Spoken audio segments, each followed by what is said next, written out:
내가 또 보니 힘센 다른 천사가 구름을 입고, 이렇게 말씀이 시작됩니다. 이 힘센 다른 천사는 누구일까요? 이 힘센 천사를 이렇게 표현하였습니다. 구름을 입고 있다. 또 그 머리 위에 무지개가 있고 그 얼굴은 해 같고 그 발은 불기둥 같으며, 2절에 보니 그 손에는 펴 놓인 작은 두루마리를 들고 그 오른발은 바다를 밟고 왼발은 땅을 밟고 사자가 부르짖는 것 같이 큰 소리로 외치고 그가 외칠 때에 7 우레가 그 소리를 내어 말합니다. 천사라고 되어 있지만 정말 천사일까요? 일개 천사에게 이러한 수식어들과 묘사들이 가당합니까? 천사는 하나님이 부르시는 영이지 않습니까? 그러면 과연 이분은 누구일까요? 이분은 구름을 입고 계신답니다. 구름을 입었다는 것은 구름과 함께 있다는 뜻입니다. 여러분, 구약 성경을 좀 읽어보신 분들은 아시겠지만 하나님이 임재하실 때 언제나 구름과 함께 임재하셨습니다. 그러니까 구름은 하나님 임재의 상징입니다. 또 신약 성경에서 예수님이 승천하실 때에 구름이 그를 가리어 보이지 않게 되었다고 말씀합니다. 또한 예수님은 이렇게 예언하셨습니다. 인자가 다시 올 때 구름을 타고 큰 능력과 영광으로 올 것이다. 재림하실 때도 구름 타고 오신다는 거예요. 구름을 입고 구름과 함께 오신다는 것입니다. 여러분, 이분은 예수 그리스도이십니다. 여러분의 표정을 보아하니 조금 찝찝한 표정이시죠? 예수님이 천사라는 말인가? 여러분, 예수님은 성삼위일체 하나님이시죠. 예수님을 천사로 하는 것은 이단적인 생각입니다. 그러면 예수님이 천사의 모습으로 나타나신 것입니까? 네, 그렇습니다. 예수님이 천사의 모습으로 나타나신 거예요. 성경적인 지지가 있어야 되겠죠? 자, 창세기 말씀 한번 찾아가 보겠습니다. 창세기 22장입니다. 창세기 22장. 참고로 창세기는 성경이 제일 앞에 있습니다. 예.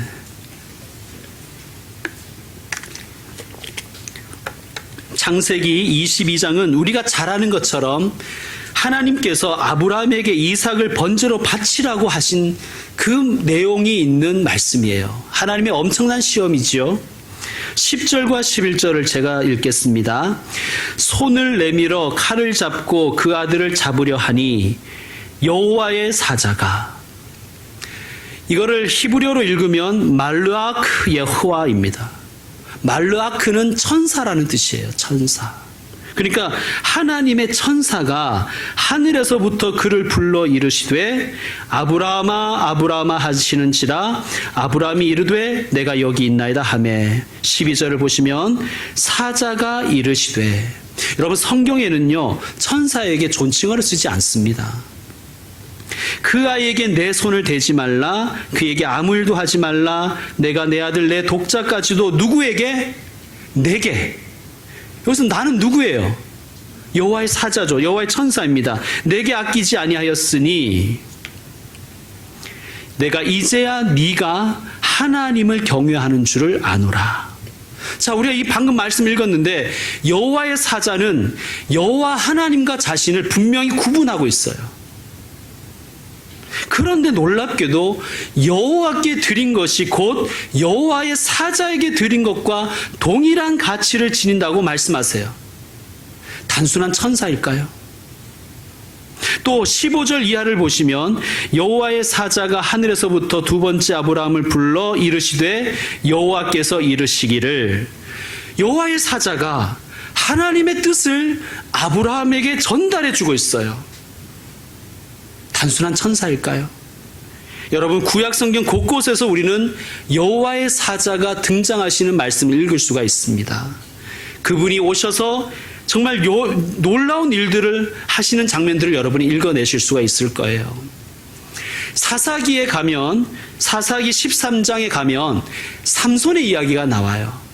삼손의 아버지가 마노아라는 사람입니다. 이 마노아가 여호와의 사자를 만났어요. 여호와의 사자를 향하여 묻습니다. 당신의 이름이 무엇입니까? 그때 여호와의 사자가 자신의 이름을 이렇게 밝힙니다. 나의 이름은 기묘자다. 여러분, 기묘자 어디에서 들어보셨습니까? 이사야 9장 6절에 보면 메시아를 예언한 장면이 있는데 여기에서 메시아를 이렇게 소개하고 있습니다. 이는 한 아기가 우리에게 낳고 한 아들을 우리에게 주신 바 되었는데 그의 어깨에는 정사를 메었고 그의 이름은 기묘자라, 모사라, 전능하신 하나님이라, 영존하시는 아버지라, 평강의 왕이라 할 것임이라. 메시아의 이름을 밝히는데, 호칭을 밝히는데 그 중에 호칭이 뭐냐? 첫 번째 호칭이 원더풀, 기묘자라는 거예요. 정리합시다. 여호와의 사자는 말라크 여호와는 천사의 모습으로 나타났으나 천사와는 본질적으로 다른 분이십니다. 이분은 구약에 나타난 성자 하나님이십니다. 여러분, 성자 하나님은요, 성부 하나님과 함께 창조 사역에 동참하신 분이세요.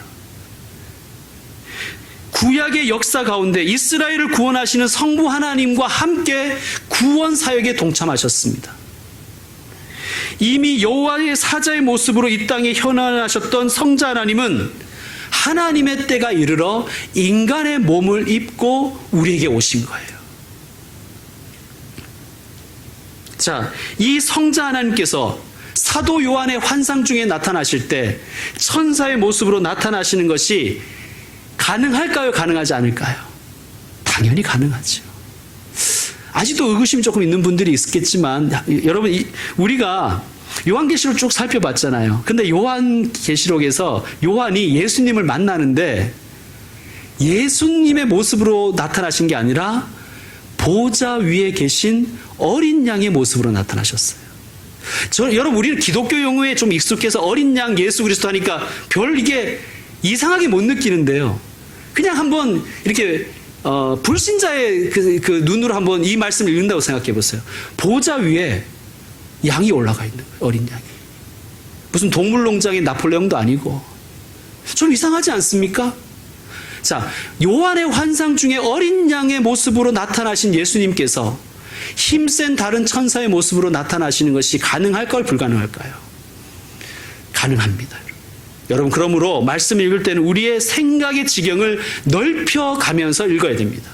하나님을 자꾸 제한하지 마세요. 예수님을 제한하지 마십시오. 여러분, 우리가 가끔 이런 말을 하잖아요. 예수님이 거지의 모습으로 혹은 외국인 노동자의 모습으로 장애인의 모습으로 외국 난민의 모습으로 우리에게 오셨는데 우리가 그분을 몰라보고 박대하고 내쫓았어 라는 말을 우리가 하지 않습니까? 히브리서 13장 2절에는 이런 말씀이 있어요. 손님 대접하기를 잊지 말라. 이로써 부지 중에 천사들을 대접한 이도 있느니라. 여러분, 천사도 손님의 모습으로 우리를 찾아올 수 있다면 예수 그리스도께서 천사의 모습으로 우리에게, 인간의 모습으로 우리에게 찾아오실 수 있는 것입니다. 사랑하는 성도 여러분, 그러므로 우리는 우리의 일상 속에서 어쩌면 낯선 모습으로 찾아오실 예수님을 기대해야 됩니다.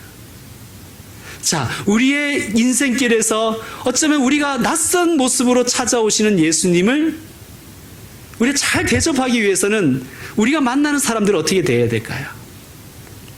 예수님처럼 대해야 됩니다. 사랑하고 친절하게 온유하게 겸손하게 사람을 사귀어 가십시오. 그게 그리스도인의 삶입니다. 여러분, 그런 삶 되시기를 축원드립니다. 자, 힘센 천사의 모습으로 나타나신 예수님 손에, 오늘 말씀 요한계시록 10장 2절에 가보면 그 손에, 예수님 손에 뭐가 있어요? 펴놓인 두루마리가 있습니다. 여러분, 책이 펴졌다, 두루마리가 펴져 있다는 것은 무엇을 전제로 하는 거예요? 그전에는 그 책이 덮여 있었다. 두루마리가 덮여 있었다는 것을 전제로 합니다. 덮여 있었던 책, 봉인된 두루마리가 지금 펴져 있는 거예요. 여러분, 봉인된 두루마리 어디서 봤습니까? 요한계시록 5장에서 우리가 살펴보았습니다. 여러분 요한계시록 5장으로 한번 가시죠.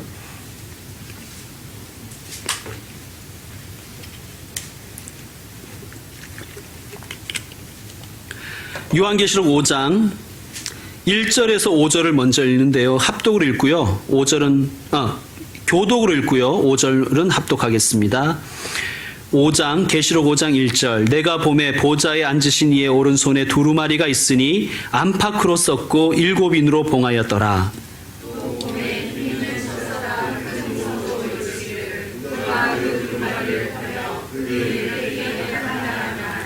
하늘 위에나 땅 위에나 땅 아래에 능히 그 두루마리를 펴거나 보거나 할 자가 없더라.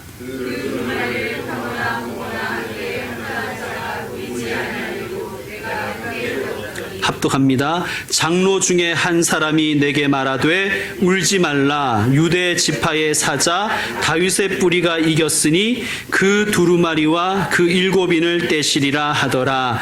아멘. 6절과 7절도 같이 읽습니다. 시작. 내가 또 보니 보좌와 내 생물과 장로들 사이에 한 어린 양이 서 있는데 일찍이 죽임을 당한 것 같더라. 그에게 7뿔과 7눈이 있으니 이 눈들은 온 땅에 보내심을 받은 하나님의 7 영이더라. 그 어린 양이 나와서 보좌에 앉으신 이의 오른손에서 두루마리를 취하시니라. 아멘. 그리고 6장 1절에 가서 내가 보매 어린 양이 7인 중에 하나를 떼시는데 그렇게 시작되었습니다. 그리고 그 인을 다 떼어지고 그 책은 지금 그 두루마리는 지금 주님 손에서 열려 있는 거예요. 그래서 오늘 말씀 10장으로 연결되는 것입니다. 자, 10장으로 다시 돌아오셔가지고요. 5절부터 7절까지 여러분 제가 5절을 읽겠습니다. 내가 본 바 바다와 땅을 밟고 서 있는 천사가 하늘을 향하여 오른손을 들고 바다와 땅은 온 세상을 상징합니다. 바다와 땅을 밟고 계심은 예수 그리스도께서 온 세상의 주인이시며 역사의 주관자이심을 드러내는 문학적인 표현입니다. 자, 6절과 7절을 여러분 읽어주세요. 6절과 7절 시작.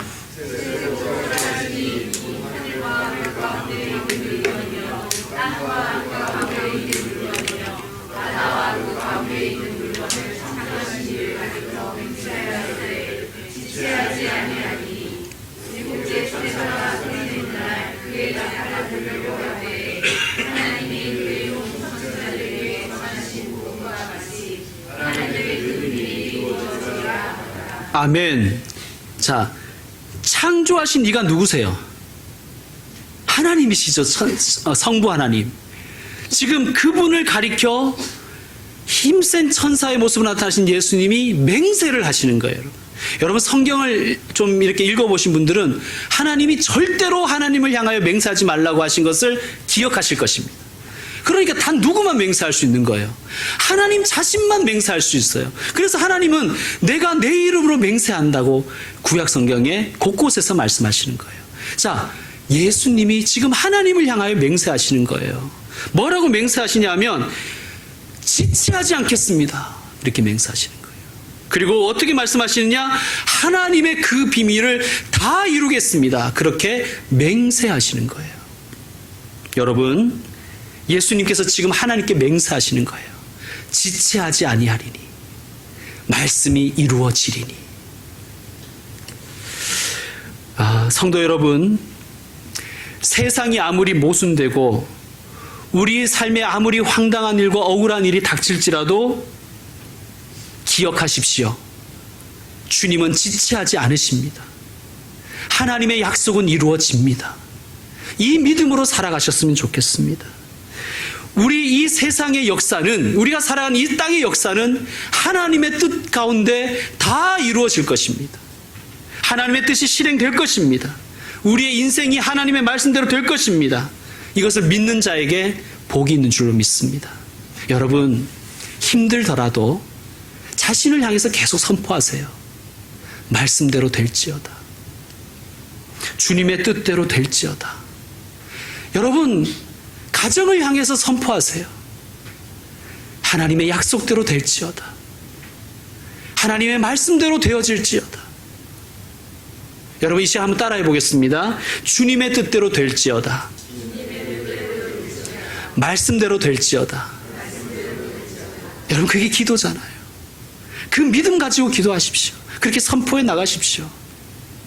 왜냐하면 주님은 알파 오메라고 알파와 오메가라고 하셨잖아요. 예수님이 시작하셨어요. 우리야 시작했다가도 뭐 흐지부지 그렇게 끝날 수도 있잖아요. 그러나 예수님 그런 분이 아니세요. 우리에게 구원의 일을 시작하셨으니 주님이 꼭 완성하실 것입니다. 말씀대로 이루어질지어다. 주님의 뜻대로 이루어질지어다. 자, 이 믿음 있는 사람이 해야 할 일이 있습니다. 그것이 오늘 말씀의 핵심이에요.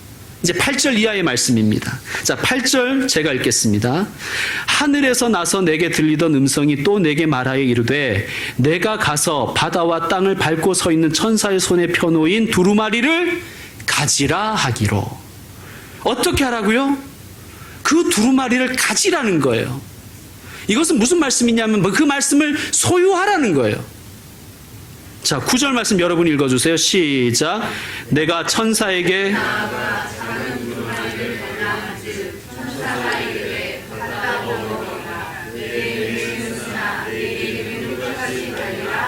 아멘. 자, 여기에서 이렇게 표현했어요. 두루마리를 갖다 먹어버리라. 자, 말씀을 소유한다는 건 뭐냐? 말씀을 먹는다는 거예요. 여러분, 말씀을 먹는다는 건 역시 문학적인 표현이잖아요. 이거 진짜 문자대로 믿어서 뜯어 먹으면 안 돼요.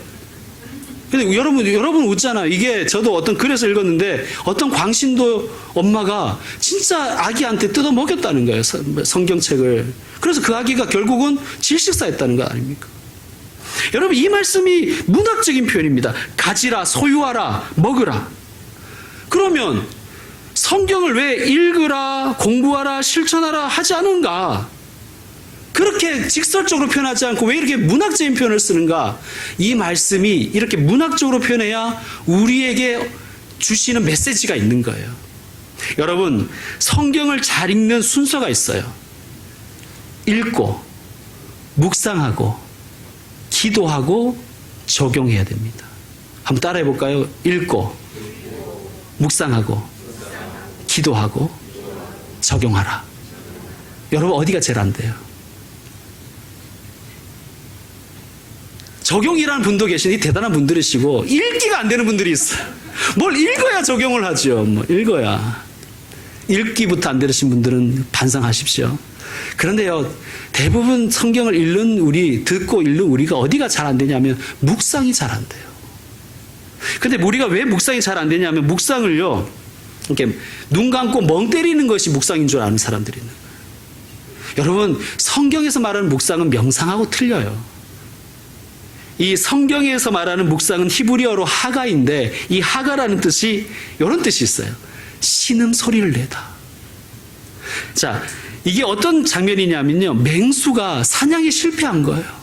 배가 얼마나 고프겠습니까? 그래서 배가 고파서 밤잠을 이루지 못하고 밤새도록 먹이를 찾아다니면서 크렁크렁 소리를 내는 그 단어가 하가입니다. 여러분, 우리가 하나님의 말씀을 목말라가지고 그 하나님의 말씀에서 생명수 얻으려고 신음하는 것이 묵상이라는 거예요. 이 말씀이 무슨 뜻인가? 그게 묵상이라는 거예요. 또 묵상에는 이런 뜻이 있대요. 되새김질하다, 곱씹다. 혹시 시골에서 크신 분들은 소가 어떻게 여물을 먹는지 아시죠? 여물을 먹고 토해서 또 씹고 먹었다가 또 토하고 계속해서 되새김질하는 거예요. 그게 이 단어입니다. 말씀을 마치 그렇게 읽어내야 된다는 거예요. 그렇게 묵상해야 된다는 거예요. 여러분, 그렇게 묵상해야 깊은 기도가 나오는 거예요. 묵상이 깊어야 기도가 깊습니다. 그리고 묵상이 있고 기도가 있어야 적용할 수가 있는 거예요. 적용을. 여러분, 하나님은 우리에게 네가 성경을 가지라라고 말씀하십니다. 너의 소유로 하라. 그 말씀은 성경책을 사서 언제나 들고 다니라는 말씀만이 아닙니다. 그 말씀을 먹으라는 거예요. 먹는 방법을 말씀하시는 거예요. 마치 소가 되새김질 하듯이. 갈급한 마음으로 말씀을 곱씹어 보는 것입니다. 그리고 기도하는 것이에요. 그리고 적용해 가는 것입니다. 그것이 말씀을 잘 읽는 방법입니다. 그런데 11절에는 참 특이한 말씀이 있습니다. 10절 말씀엔 참 특이한 말씀이 있습니다. 10절 말씀 여러분이 한번 읽어주십시오. 시작.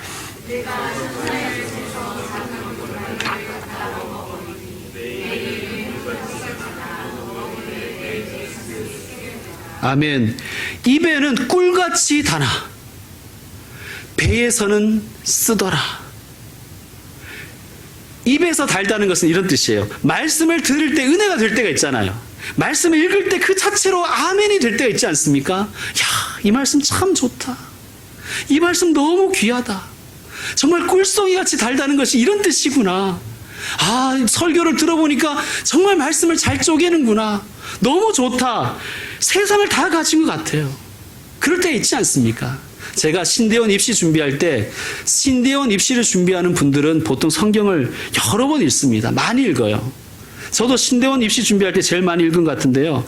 그때 말씀이 얼마나 꿀송이처럼 달던지요. 정말 이 말씀은 나만 알고 있는 것 같은 거예요. 너무 막 가슴이 뜨거워가지고 40년 목회한 아버지를 찾아가서 디모데 후서 좀 읽어보라고 그렇게 시건방을 떨었었습니다. 제가. 너무 말씀이 단 거예요, 진짜. 여러분 그런 경험도 해보시기 바랍니다. 그런데요, 문제는 이거예요. 그 말씀을 적용하려고 하면, 내 삶에 적용하려고 하면 쓰더라는 거예요.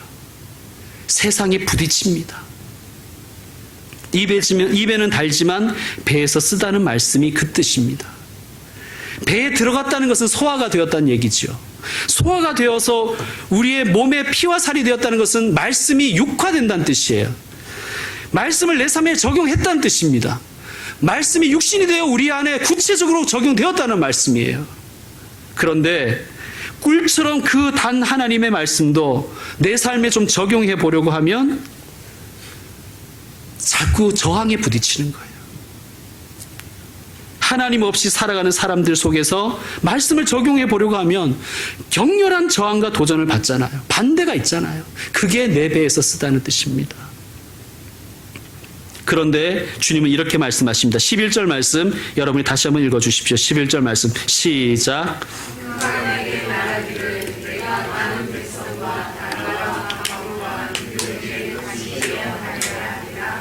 아멘. 다시 예언하여야 하리라. 이게 우리의 사명이라는 거예요. 여기서 다시로 번역된 이 단어는 사실 계속이라고 번역해도 좋은 단어예요. 너의 입에선 달아서 너의 삶에 적용해 보니 반대에 부딪히고 저항에 부딪혀서 비록 쓰지만 그래도 다시 예언하라. 계속 예언하라. 그것이 교회의 사명이요 성도의 사명인 것을 우리에게 말씀하시는 거예요. 여러분 요한계시록은 성도가 어떻게 살아야 되는지 교회의 사명이 무엇인지를 계속해서 밝혀주는 것입니다. 계속 예언하는 것이 교회의 사명입니다. 다시 예언하는 것이 성도의 사명인 거예요. 말씀을 완성하는 것은 뭐냐? 말씀을 단순히 씹어 먹는 것에서 되는 것이 아니라 그 말씀을 내 것으로 만들어서 내 삶에 적용하는 것입니다. 다시 예언하는 삶이에요. 다시 예언하는 삶이 되시길 바랍니다. 여러분 그런데요, 다시 예언하는 삶, 계속 예언하는 삶을 살면요, 말씀을 붙들고 살아보면요, 또 말씀을 적용해 보면요, 세상이 호의적이던가요? 여러분 어떠신 것 같아요? 원수를 사랑하라. 내 오른뺨이 누가 치거든 왼뺨도 돌려대라. 그렇게 하면 호의적이던가요? 아마 많은 저항과 도전을 받는 것이 정상일 것입니다. 그래서 정말 제대로 된 그리스도인으로 살려고 해보는 사람들은 외로운 거예요, 사실은. 고독한 것입니다. 바울 사도같이 그렇게 훌륭한 분도요, 고린도전서 4장 9절에서 이렇게 고백했어요. 내가 생각하건대 하나님이 사도인 우리를 죽이기로 작정된 자같이 끄트머리에 두셨음에 우리는 세계 곧 천사와 사람에게 구경거리가 되었도다. 바울의 고백인 거예요. 우리는 천사와 사람들에게 구경거리가 되었도다. 여러분, 구경거리가 된 사람의 삶이 얼마나 슬프고 아픕니까? 사람들이 그러는 거예요. 웃기고 있네. 하나님이 정말 계신다면 왜 가만히 계시냐? 네가 이렇게 힘든데 하나님은 뭐 하시냐? 하나님은 그렇게 네가 잘 믿는다고 하는데 너는 왜 암에 걸리니? 너의 자식은 왜 대학에서 떨어지니? 여러분, 얼마나 서글픕니까? 구경거리가 된 것 같잖아요. 예수쟁이들 참 이상해. 예수 하더니 참 볼만하지 않니? 그렇게 조롱을 받는 거예요. 하나님의 말씀대로 사는데 외롭고 손해보고 고난을 겪습니다. 내 배에서 쓰더라. 내 배에서 쓰더라. 그래서 우리는 배로 내려가 보내지 않잖아요. 그냥 굴종이처럼 다네. 그 단맛만 찾아다니는 거예요. 성경책도 절대로 안 들고 다니잖아요. 꼽을 쳐가지고. 어떤 사람은 신문지에 둘둘 말아가 다닌다는 거예요. 누가 날 교회 다니는 걸 알게 되면 곤란한 일들이 많기 때문에 뭔가 손해를 보는 것 같고. 여러분, 우리는 말씀대로 좀 살아가는 진지한 그리스도인 되기가 너무나 괴롭습니다. 그러나 하나님의 뜻은 이거예요. 다시 예언하여야 하리라. 계속 예언하여야 하리라. 사랑하는 성도 여러분, 이제 말씀 마무리하겠습니다. 어쩌면 말씀대로 살아보려고 하고 다시 예언하는 삶, 계속 예언하는 사람을 살려고 해도 보상이 없을 수도 있어요. 진짜 이 땅에서는 말이죠. 11조를 해도 삶은 계속 쪼들릴 수 있고요. 기도해도 불합격할 수 있고요. 빚을 져가며 교회 교육을 하는데도 눈에 띄는 열매가 없을 수도 있어요. 밤에 잠 안 자고 성찬빵 만들었는데 광고도 안 해주고 그럴 수도 있어요. 그래도 다시 예언해야 됩니다. 다시 사랑해야 되고요. 계속 섬겨야 됩니다. 그게 그리스도인의 부름이에요. 여러분, 우리의 보상은요, 땅에 없을 수가 있어요. 그런데 하나님 분명히 약속하시는 것은 너의 집이 하늘에 있고 너의 보상이 하늘에 있다. 여러분, 이것을 믿으십시오. 천국 소망이 우리에게 있습니다. 여러분, 이 땅에서 살아봐야 이제 여러분, 우리 앞으로 한 몇 년 더 살까요? 많이 살아도 100년밖에 못 살 것입니다. 뭐 어떤 분은 한 20, 30년 남으신 분도 있을 것이고 뭐 50년 남으신 분도 있을 터인데, 그러나 천국의 삶은 영원한 삶입니다. 여러분, 우리가 천국의 소망 두고 살아야지 나에게 시련과 고난이 올 때 넘어지지 않는 거예요. 내 소망이 땅에 있으니까 땅이 흔들리고 같이 흔들려 버리는 것 아닙니까? 여러분, 여러분의 소망을 하늘에 두십시오. 그럴 때 하나님이 세상이 알 수 없는 기쁨을, 세상이 줄 수 없는 평안을 우리에게 주실 것입니다. 그러한 사람을 세상은 흔들 수가 없는 거예요. 고난이 왔다가도 고난이 내가 왜 왔지? 고난의 의미를 상실해 버리는 거예요. 다시 예언하여야 하리라. 계속 예언하여야 하리라. 주님의 뜻입니다. 여러분, 다시 예언하는 사람, 다시 예언하는 교회, 배에서 쓰나 다시 예언하는 성도, 계속 예언하는 교회가 되기를 주의 이름으로 축원드립니다. 기도하겠습니다. 하나님, 말씀대로 살아보려고 하는, 진지한 삶을 살아보려고 하는 모든 주님의 종들을 긍휼히 여겨 주십시오. 하나님의 말씀대로 살아보려고 하지만 번번이 넘어집니다. 제대로 된 그리스도인으로 살고 싶지만 쓰러집니다. 주님, 우리를 불쌍히 여겨 주옵소서. 먼저 하나님의 말씀에서 새 힘을 얻게 해주십시오. 하나님의 말씀이 꿀송이처럼 달다는 것을 다시 경험해 보게 하여 주옵소서. 하나님, 그리고 그 말씀을 묵상하고 그 말씀으로 기도하고 삶에 적용할 수 있도록 주님 도와주십시오. 비록 그 말씀 우리의 삶에 적용할 때 내게 쓰디쓴 고통이 있다 할지라도 포기하지 말고 다시 예언하는 삶을 사모하고 계속 예언하는 삶을 사모하는 성도와 교회가 되게 하여 주옵소서. 그래서 고난이 우리에게 찾아왔다가도 꼬리를 내려버리게 하여 주시고 사탄 마귀가 우리를 넘어뜨리려고 우리에게 왔다가도 7길로 도망하는 기적을 경험하게 하여 주옵소서. 다시 예언하는 교회, 계속 예언하는 성도로 살아가게 하여 주옵소서. 예수님의 이름으로 기도드립니다. 아멘.